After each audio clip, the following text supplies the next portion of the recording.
नमस्कार, मैं हूं मनोज सैनी। आईएनडी विशेष में आपका स्वागत है। आज मेरे साथ रहेंगे राजवर्धन सिंह दत्तीगांवकर। दत्तीगांवकर दरअसल इसलिए कहा जाता है क्योंकि उनका गांव है और उसी नाम से पहचान भी होती है।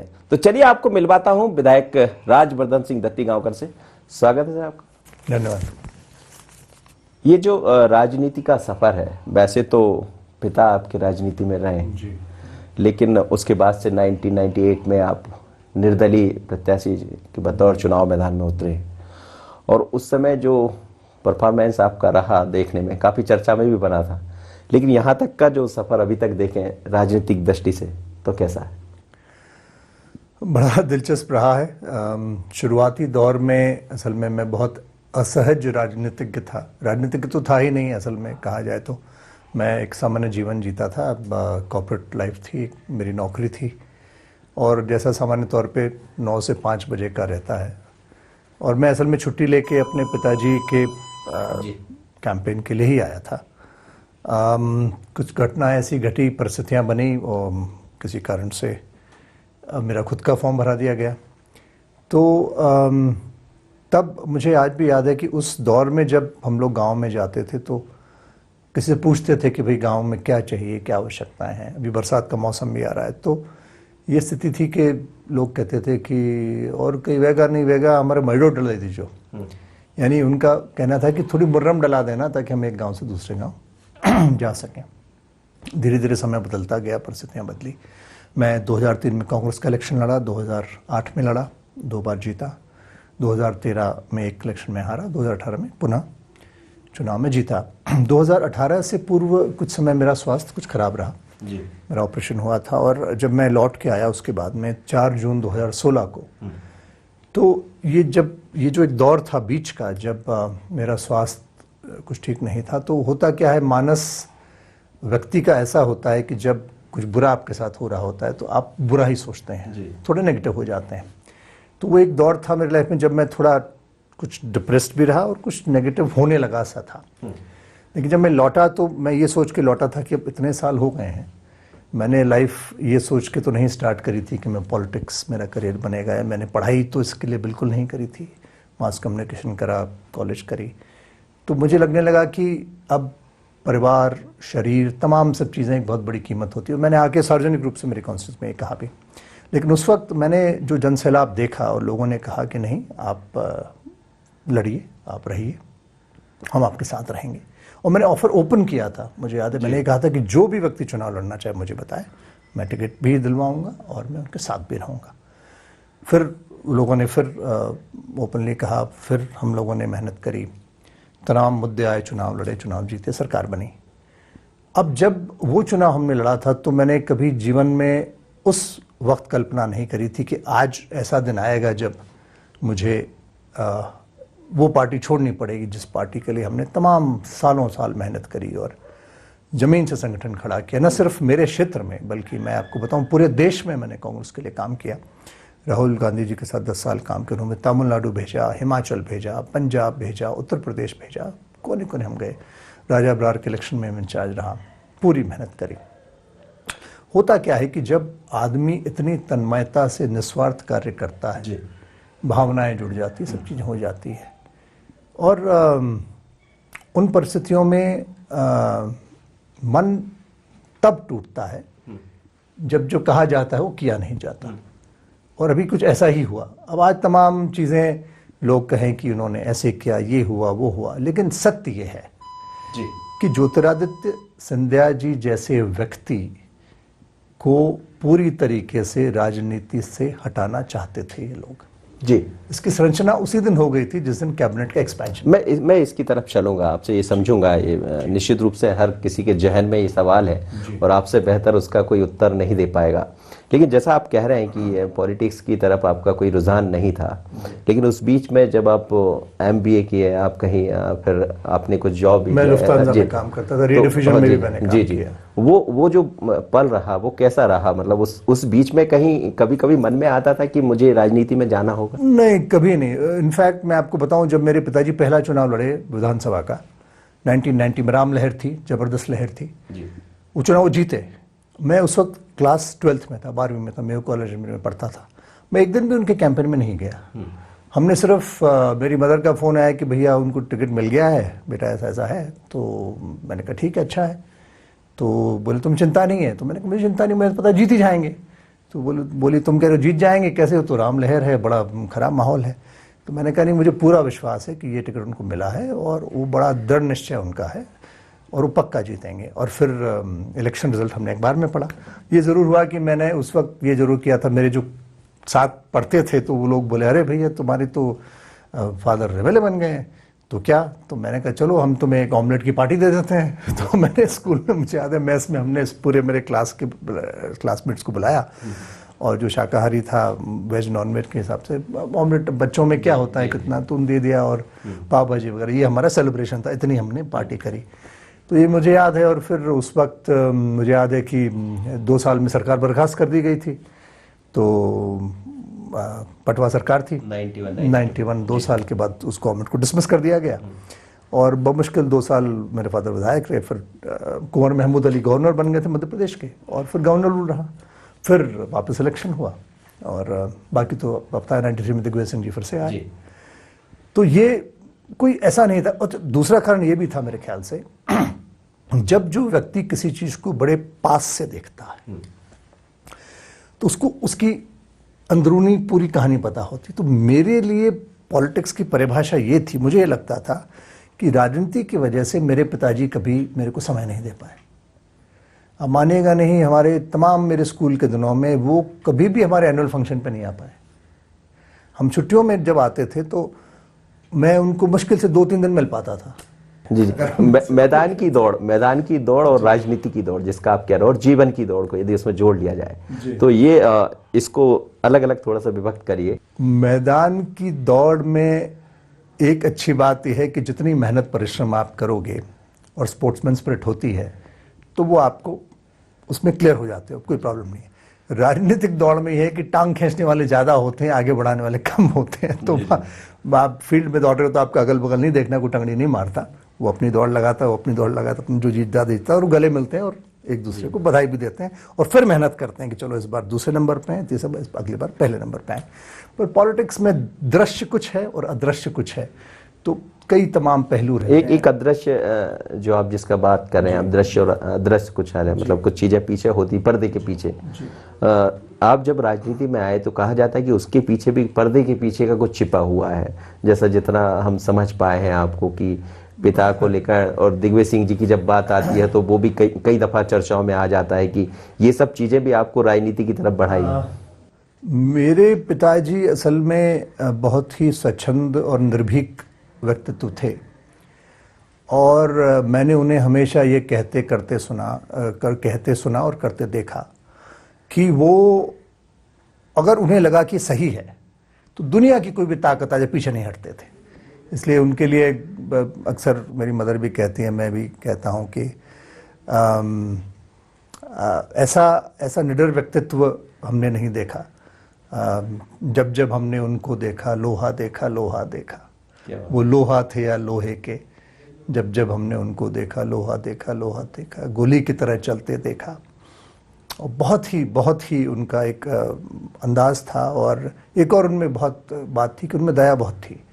एक बार तो मुझे याद है, हम छोटे थे तो मेरे स्कूल की फीस में हम दोनों भाइयों की भरनी थी। मदर ने कहा कि भैया आप ले जाइए, भर दीजिएगा। तो आए वो, और कहीं एक राजगढ़ गांव से मेरे पास में ही बस स्टैंड पे कोई आ गया, अगर साहब वो ऐसा ठेका हो रहा है, मैं गरीब हूँ, ख़त्म हो जाऊँगा, मुझे तो लेना है। पैसे नहीं थे तो वो हमारी को स्कूल की फीस ठेके की नीलामी में चली गई, कुछ जो दूसरी लड़के तो वो वापस आए तो हमारी मदर के झगड़ा हुआ उनका। तो वो तो कोई बात नहीं, पैसा फिर से आ जाएगा, लेकिन उस गरीब की ज़िंदगी थी और उसका वो मौका नहीं आता, इसलिए मैंने दे दिया। तो उनकी सोच फिर बाद में जैसे हम बड़े होते गए, आए जब समझने लगे उस चीज़ को, तो मुझे ये रियलाइज़ हुआ कि उनका ये था कि जितना दोगे उतना ईश्वर उससे ज़्यादा कहीं आपको लौटा के देगा। और पुण्य कभी ख़त्म नहीं होता, पुण्य कभी व्यर्थ नहीं जाता, वो जो कर्म आधारित हमारा धर्म। लेकिन राजनीति में ये होता है कि जितना दोगे उतना लौट कर आएगा। आप अगर उस दृष्टि से पूछ रहे हैं कि लोग चुनाव में पैसा बांटते हैं, शराब बांटते हैं। नहीं, मैं शराब पैसे की बात नहीं कर रहा हूँ। मैं तो खुला आपसे पूछता हूँ क्योंकि आप मुझसे खुली बात कर रहे हो। तो मैंने अपनी विधानसभा में हमने कभी ये पैसा वैसा बांटने बूटने का काम किया नहीं।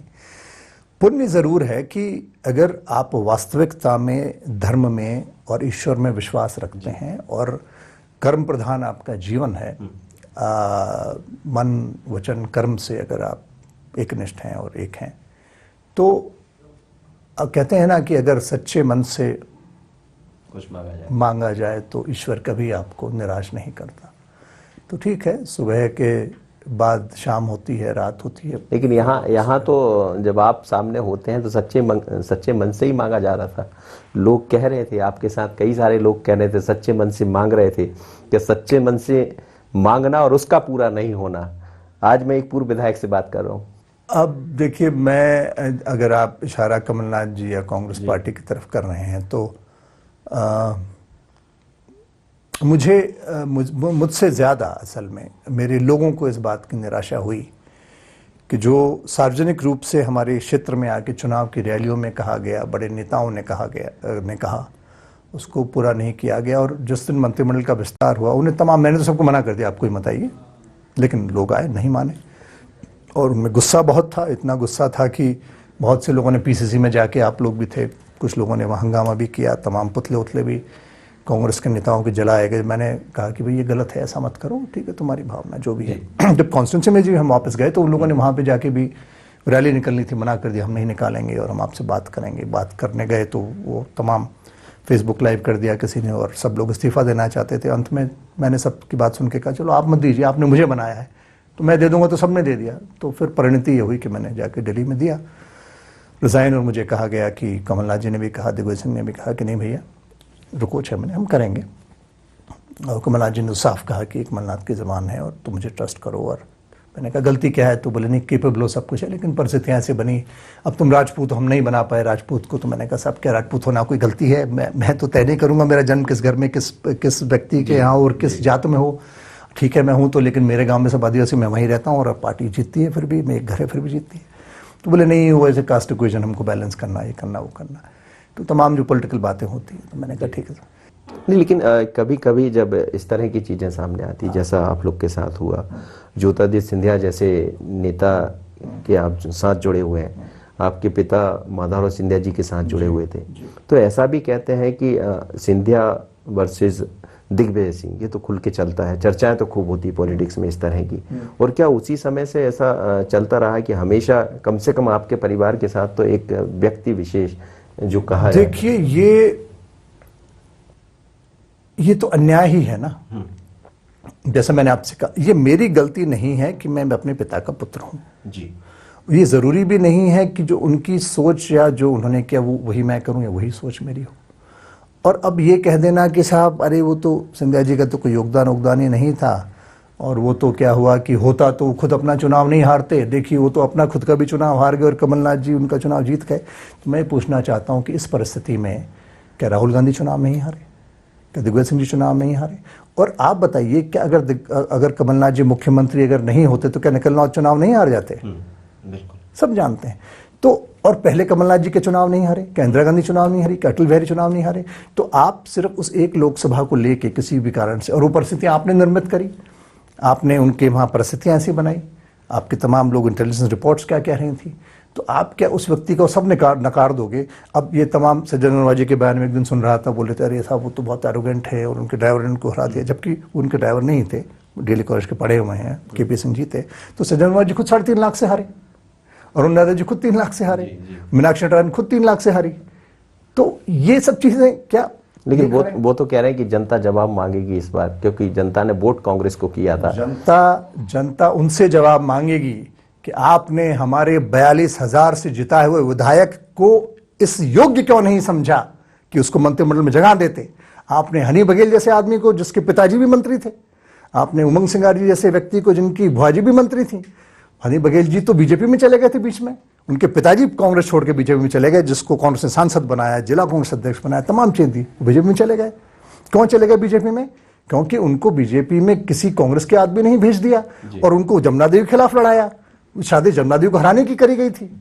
तमाम सारी, अगर आप उसको गहराई से देखें तो क्या है, खेल चल रहा है कि ऊपर बैठ के कठपुतली नचाता है, उनको जो सूट करता है वो ठीक है, जो सूट नहीं करता। अभी लोग कह रहे हैं कि बीजेपी आप लोग को भी नचा रही है। देखिए, किसी को कोई नहीं नचा सकता जी। क्योंकि जनता ये तय करती है कि कौन, किसकी जय होगी, किसकी पराजय होगी।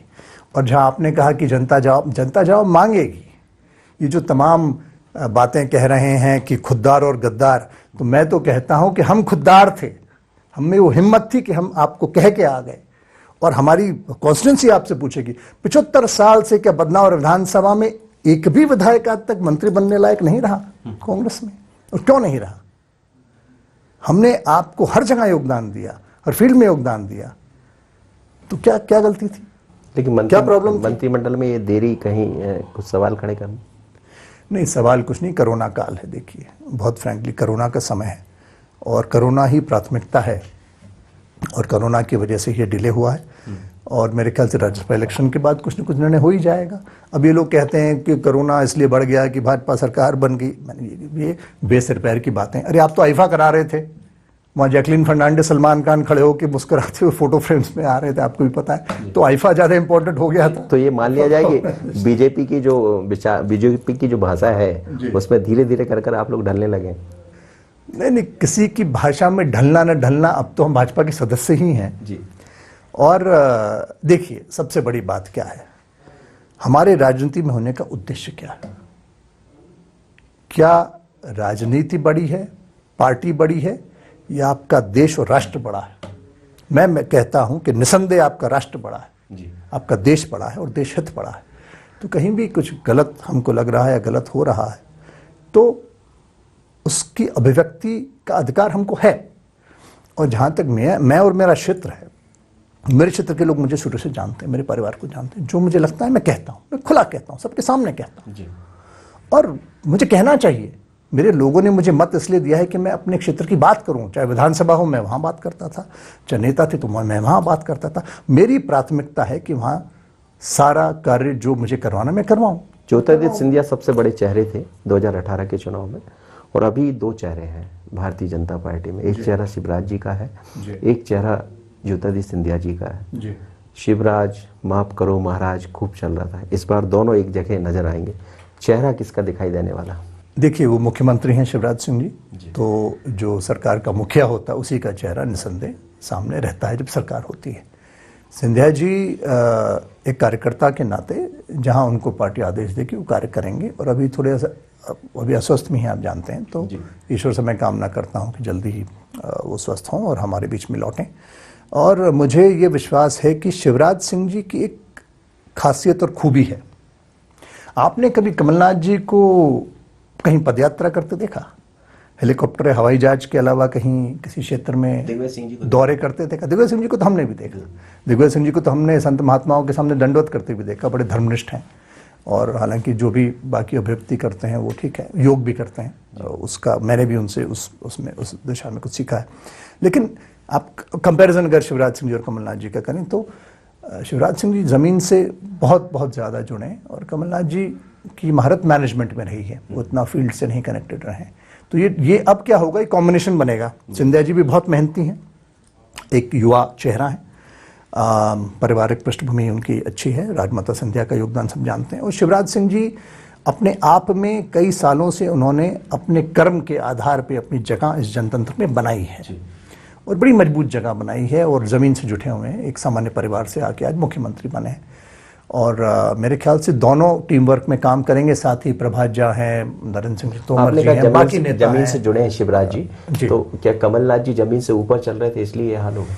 कमलनाथ जी संजय गांधी जी के दोस्त थे और इसलिए में पॉलिटिक्स में है, पूरी दुनिया जानती है। संजय गांधी जी के दोस्त अगर ना होते तो वो पॉलिटिक्स में नहीं होते। उनका क्लेम टू फेम है कि वो गांधी फैमिली में संजय गांधी के बाल सखा थे, क्लासमेट थे।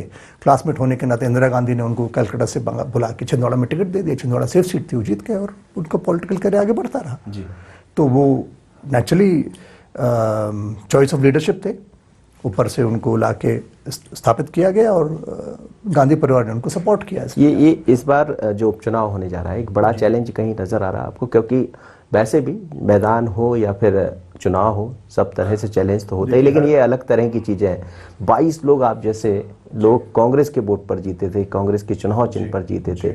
इस बार कमल का निशान आपके साथ होगा, तो ये इसको कितना बड़ा चैलेंज देख रहे हैं? हर चुनाव चुनौती होता है और मैं मानता हूं कि अगर पंच का चुनाव हो तो विधायक से भी ज़्यादा मुश्किल चुनाव होता है।